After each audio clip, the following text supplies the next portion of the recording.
अभी तक जो हम कर रहे थे न्यूमेरिकल बेस्ड क्वेश्चन थे, अब थोड़े से थियोरेटिकल क्वेश्चंस भी आ सकते हैं। कहानी मतलब इसे केस बेस्ड क्वेश्चन भी बोल सकते हैं, कुछ भी बोल सकते हैं। एनालिटिकल क्वेश्चंस रेशियो एनालिसिस के, ध्यान से देखना बेटा। Easy but interesting, different. A company had current assets of 4,50,000।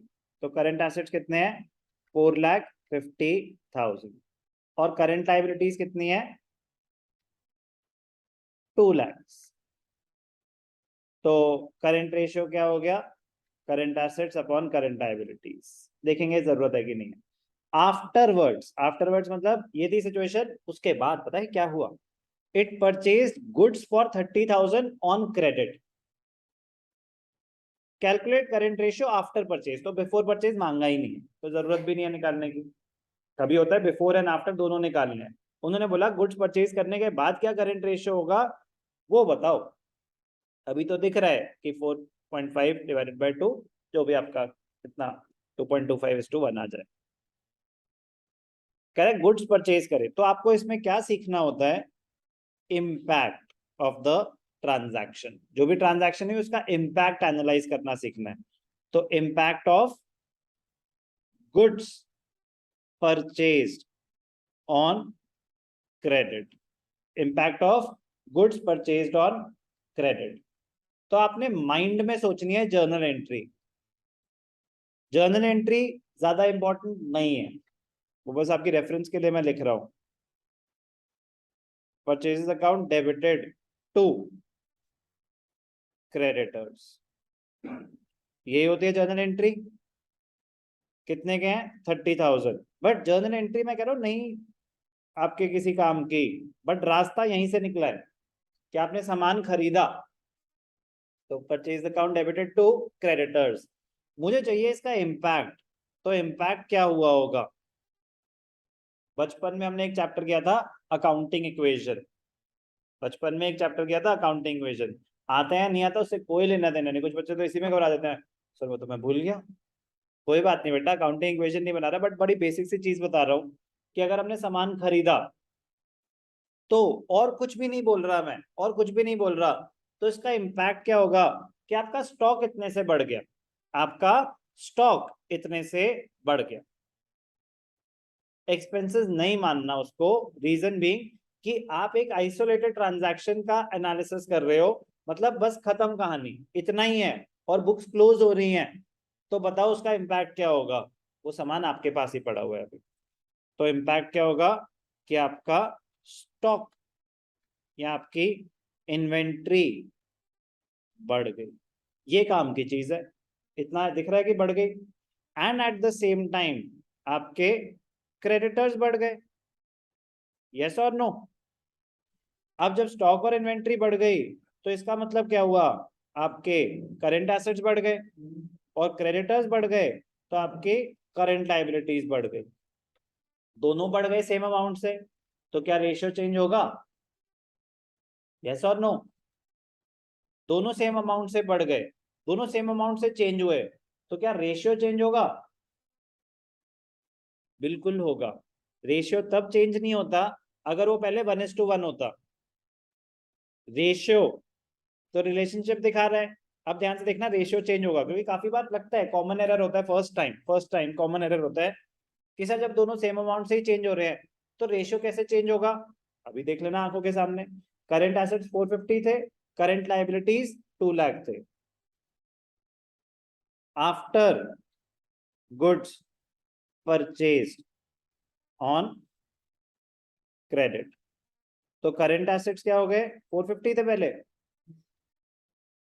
तो जब आपने सामान खरीदा तो आपके करंट एसेट्स बढ़े। कितने से बढ़े? 30,000। और करंट लाइबिलिटीज पहले कितनी थी? 2 लाख। बढ़ गई कितने से? 30,000 से। तो करंट एसेट्स कितने हो गए? 4,80,000। और करंट लाइबिलिटीज कितनी हो गई? 2,30,000। कोई भी डाउट? समझ आई बात? तो करंट रेशियो क्या हो जाएगा? 4,80,000 डिवाइडेड बाय 2,30,000। तो 4 जीरो तो कट ही गए। कर लो कैलकुलेट अपने आप। 2348 टू जा 46 20 नहीं जा रहा 08999 से भी जा रहा 8 तो 2.08 इस टू 1 ऐसा कुछ आ जाएगा। थर्ड डेसिमल प्लेस तक निकाल लेना, अगर वो ज्यादा हो तो 2.09 हो जाएगा, अदरवाइज 2.08 रहेगा। कहानी कैसे करनी है समझ आ गया? तो वो 8 से ज्यादा होगा तो आगे हम इसको कैलकुलेट करेंगे। जैसे कि मैंने बोला ना 8 से क्या हो रहा है, 8 टू 16, 8 3 24, 184, 184 में क्या बचा 16, तो फिर 7 आ रहा है, 7 2 हाँ 6 आ रहा है, तो 2.086 क्या हो गया 2.09। कैलकुलेशन समझ आई? उससे ज्यादा जरूरी ये समझ आया कि इम्पैक्ट पे एनालाइज करना है। कैलकुलेशन तो एक बेसिक सी चीज है, उसका अकाउंट से कोई लेना देना नहीं है। मेन ये सीखना है कि गुड्स परचेज्ड ऑन क्रेडिट का इम्पैक्ट क्या था, आपके एसेट्स बढ़े और आपकी लाइबिलिटीज बढ़ी सेम अमाउंट से। Interesting question, important question. इसी का ही भाई है एक और, ध्यान से देखेंगे। Current liabilities of a company were 1,75,000। Current liabilities कितनी है 175। Current ratio is 2:1। Current ratio is current assets upon current liabilities which is equal to 2:1। तो अगर आपको करंट लाइबिलिटीज गिवन है तो current assets is equal to 2 current liabilities, तो 2 into current liabilities कितनी है 175, तो करंट एसेट्स कितने हो गए 3,50,000। कोई भी डाउट? करंट एसेट्स आ गए, करंट लाइबिलिटीज गिवन है। It paid 30,000 to a creditor, तो अब impact of payment made to a creditor, impact of payment made to a creditor. तो जर्नल एंट्री माइंड में सोचना है। एंट्री होती थी creditor account debited to cash और बैंक। हम डायरेक्टली एसेट और लाइबिलिटी के पॉइंट ऑफ व्यू से बात करें अगर, तो अगर आप पेमेंट करोगे तो क्रेडिटर्स बढ़ जाएंगे या कम हो जाएंगे? कम हो जाएंगे, तो आपकी करंट लाइबिलिटीज कम हो गई। और अगर आप पेमेंट करोगे तो आपके कैश या बैंक कम हो जाएगा, तो वो किसको अफेक्ट करेगा करंट एसेट्स। तो करंट एसेट्स पहले कितने थे 350, कितने की पेमेंट करी आपने 30,000, तो कितने करंट एसेट्स रह गए 3,20,000। करंट लाइबिलिटीज पहले कितनी थी 175,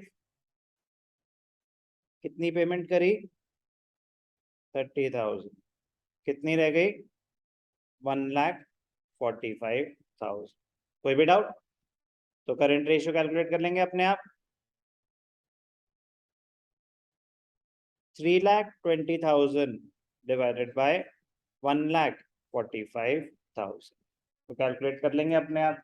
इसमें मैं ज्यादा टाइम वेस्ट नहीं करना चाहूंगा।